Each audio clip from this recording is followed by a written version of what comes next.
Hey everybody, Chuck Barone here on Monday, July the 29th, 2024.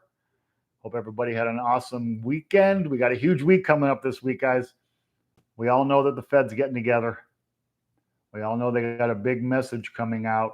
Market's going crazy, going to hold its breath till probably, I think their meeting concludes on Thursday. So Thursday will be Powell Day this week. So we'll have to see how that goes. We'll talk about that a little later on the show. But before I get rolling, let me take a half a second. As always, welcome everybody to the show. And thank you guys for your support. Can't tell you how much it means to me, guys. I appreciate you guys being here. All my friends on the chat are the usual suspects. So I don't see Big Smoke yet today or Salty, but the usual suspects, Attila and Para and Dave and Molly and Wolf and the rest of the crew on here. Nice to see all you guys. And okay, let's get into the show. So, like I said, we know that we got Powell and the Federal Reserve meeting this week, Wednesday, Thursday. And it's going to be a fascinating meeting because there's a lot of expectations. Now, the expectation is not so much are they going to cut rates this month. The expectation is they're going to announce, you know how they use their verbiage and it's such a big deal, like if they parse this word or that word or whatever. So the market's going to really be paying attention to Powell's comments, but they're really expecting Powell to telegraph that rate cuts are coming very soon. So we'll see if he actually does that. The market betting on it. The market now betting, the bond market, Fed futures, 100% probability that the first rate cut will come in September. Now, I tell you guys a million times before, and I'll say it again. I got to say, I got my doubts about that. Trump has already come out and warned Powell about cutting rates during the election. Trump's got a lot of clout, guys. And I know he scares the crap out of Powell because they worked together for a short time while Trump was president. So we'll see how it all plays out. It's going to be fascinating stuff. These markets today, kind of a mixed, the market kind of basically holding its breath until we hear from the Fed. So the market's kind of choppy today. The Dow falls 49 points, sitting at 40,539.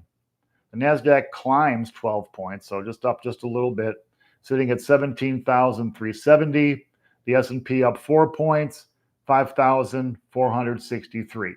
So as you can see by these numbers, really a big nothing burger today in the stock market. And I believe it'll probably stay this way until either we get some data that upsets the apple cart or until we get Powell on Thursday. Bond market today, kind of the same thing, not much really happening. The 10-year getting a bid actually up a little bit with yields falling 2 basis points, sitting at 4.18% for the 10-year. The 2-year, a little bit of a sell-off, up 1 basis point, sitting at 4.40. So the spread, that inversion's been kind of narrowing down. Well, today we get a little bit of a spread. Now we're sitting at 22 basis points. I was reading an article today. They're saying that this is the longest the yield curve has ever been inverted without a recession. Actually, the longest it's ever been inverted as far back as they can find it. So maybe this inversion this time around is not going to be the signal for a recession coming. Again, that one's kind of a little bit sketchy, but the Fed really believes, and the market's believing, they're going to pull off this soft landing deal and manage to get through this inflation fight without a recession. We'll see. I got my doubts there too. Dollar today rallies up, go figure. Dollar up 23 basis points, sitting at 104.56 on the index. So really not going very far. It's just been up and down, kind of in that between, say, 104.2, 104.67, somewhere in there. Just been chopping. I think the dollar looking for a little bit of direction from the Fed too. Precious metals today with a stronger dollar, as always. Precious metals falling. Gold down $2.40 per ounce, sitting at $2,384, $2,384.70. Silver falls just 7 cents, $27.83 for an ounce of silver. The silver is the one that's got me a little bit distressed, guys. It really has had difficulty getting back to $30.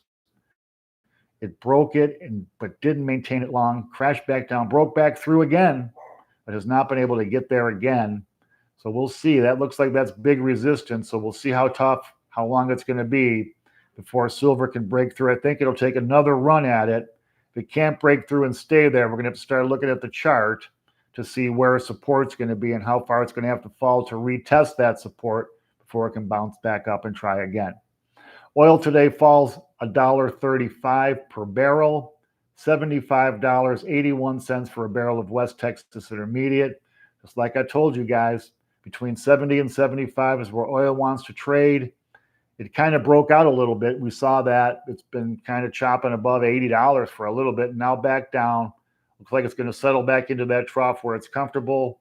Big worries about China demand, where they've got a big recession coming there in deep doo-doo over there. So oil prices falling back down to earth. Bitcoin today down $789, sitting at $67,174. Still a good firm bid for Bitcoin. But again, Bitcoin like silver, Bitcoin's number is 70,000, breaking through, falling back down, has not been able to approach that number again. Bitcoin got some resistance there. We'll have to be, again, it's going to probably take another run at it. We'll see when that happens, if it can hold that.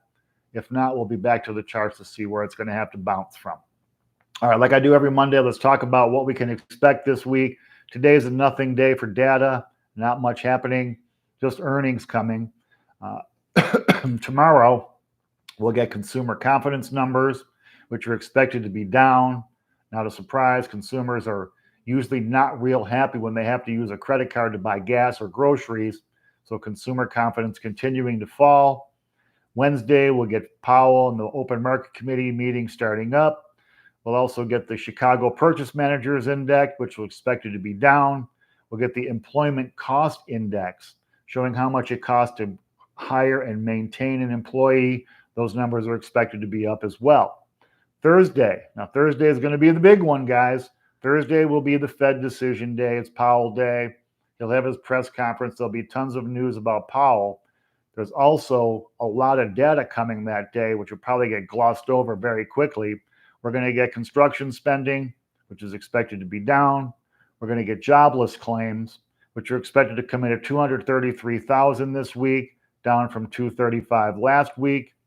We get the ISM Manufacturing Index, which is actually expected to be up, a surprise. Productivity numbers, as always, up. We'll get unit labor costs, which work with the employment cost thing, to, talking about what labor cost these businesses. Both of those numbers expected to be up. And of course, we'll get the Fed decision on rates. Not expected to raise rates this month, or to lower rates this month. But they're talking about watching what Powell says for indications of rate cuts coming. Friday, we'll get a little bit more data. We'll get factory orders, which are expected to be down. We'll get the job bill, which is important. Jobs expected to be, we created 190,000 jobs in June, down from 206, or 190,000 jobs, in July, down from 206 in June. That number, they've been off on that number all over the place. It's going to be interesting to see where that comes. And of course, we'll get the new unemployment rate, which is expected to be the same as it was last month, sitting at 4.1%. All right, so let's talk about some quick news today. Don't want to keep everybody on too long today, but check this out, guys. Interesting article I was reading today talking about states and consumers, which states the consumers are doing well in, which states consumers are having trouble in. They listed all 50 states. Listen to this. The top 3 states for financial distress. Now, when I talk about financial distress, okay, what that means is credit scores dropping, bankruptcies on the rise, more and more late 30, 60, 90 days late accounts. This is kind of how they're measuring it. The 3 states suffering the most financial distress. Number 1 on the list, believe it or not, Michigan. I don't know why. Maybe it's Detroit. Must be something going on in Michigan with manufacturing there. Number 2, not a surprise, Texas. Prices going crazy there. A lot of migration. It's turning into kind of like what Vegas used to be, kind of a transient kind of a vibe to it. More and more people heading down there, thinking tech jobs are there. Obviously, when they get there, The cost of living is a big shock to them, financial distress there. And number 3 on the list, distressed states, Nevada. Yeah, I know, Nevada. Tough times in Nevada. I've told you guys a million times, the main employer in this town is the casinos, the Strip in downtown. The average income per household in Southern Nevada, just over 70,000, 71,000 and change. That's not a lot of income for 2 people working. So with everything so much higher, especially housing and rents, Nevada on the distress list. Which are the 3 states suffering the least distress? Number 1 on the list, New Hampshire. Number 2, Iowa. Wow, that was a surprise to me, but Iowa not having the financial stresses. And number 3 on the list, Connecticut. Not a surprise either. Wealthy New Yorkers moved to Connecticut, lived there. The Wall Street people own houses in Connecticut. Not a surprise they're doing well. But I thought that was interesting. The states that are leading, that are kind of at the top of the list, some surprises there. I would think Texas, California, Nevada, states distressed. Not Michigan, surprisingly.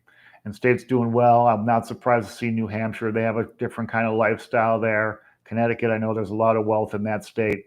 Iowa, that one was a surprise. All right, moving on. Wall Street Journal, interesting article in the Journal today saying that the commercial real estate crisis is likely bottoming out.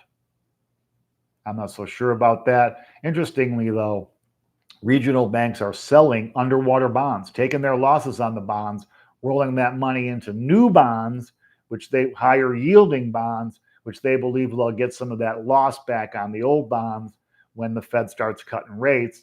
Interesting strategy there.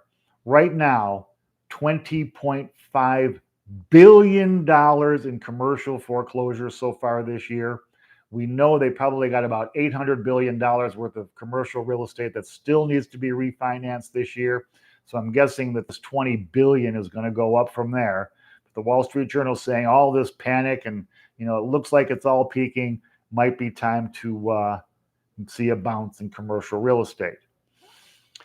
Big question on everybody's mind right now, guys. Can consumers continue to spend at the pace they've been spending, with every month consumer spending going up 2.5%? That's kind of their target. Really interesting stuff with this, because as we know, the consumers are 70% of this economy. Consumer spending is what drives the American economy.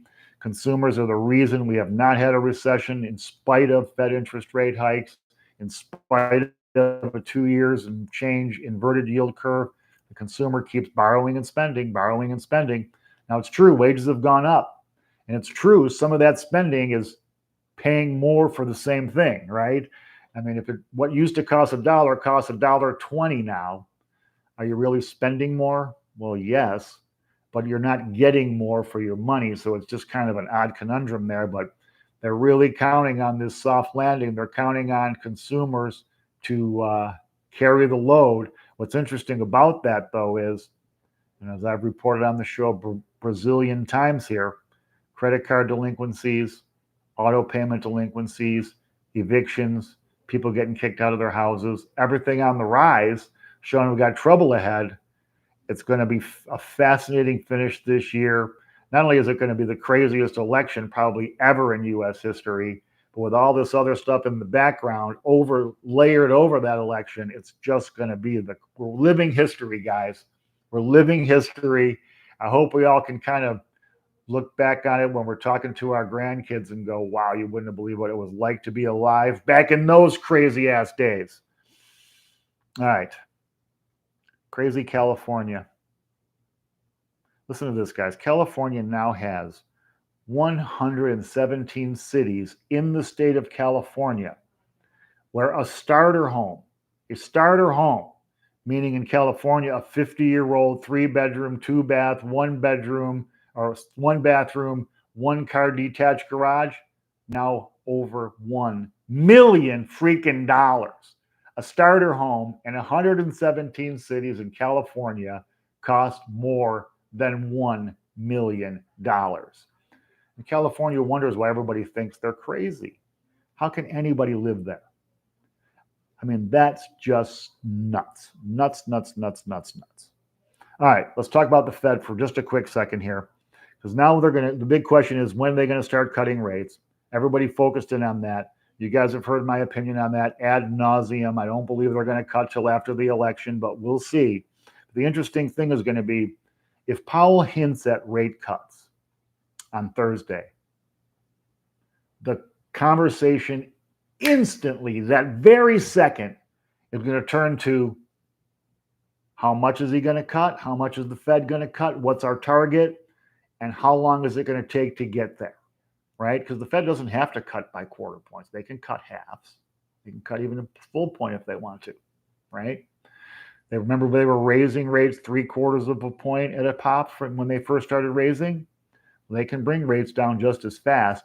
The conversation is going to flip, like I said, in a freaking second. And it's not going to be about, is the Fed going to cut rates? It's going to be how much. And you're going to get all these Fed governors are going to come out talking out of their asses. You're going to have the doves wanting to cut rates super low. You're going to have the hawks wanting to keep rates elevated. I'm thinking a Fed funds rate probably around, right now we're at 5.35%. I think we might get Fed funds rate down to 4 over their next cutting cycle. I just don't really believe they want to lower it much lower than that. I think they want to kind of get rates back to normal. So it's going to be interesting. We just got so much interesting stuff to look forward to, guys. I can't tell you how all crazy all of this stuff is in the world of finance. Finance is usually boring. Finance is usually a big yawn and a couple of old guys with a scotch and a cigar cutting deals. Finance is really quiet. You don't usually see all this insanity in finance. We have it today because we have insanity in our government. Our government leads the parade of everything. It all starts there. And when they misbehave, Wall Street misbehaves. And now there's something that actually trickles down. Anyway, guys, that's it for the day. Love everybody. Appreciate your support. Please hit the thumbs up. Hit the like button, guys. It changes the algorithm around. It gets our video out there in front of a few extra faces. We really could use the views. Thank you to all my friends on the chat, as always, for keeping things rocking while I do the show here. You guys rule. I will be on comments later. Hit me up in comments with questions, concerns, funny jokes, or whatever. In the meantime, guys, it's going to be a busy week. I'll be back tomorrow to bring you the news you need. Until then, everybody, take care. Thanks.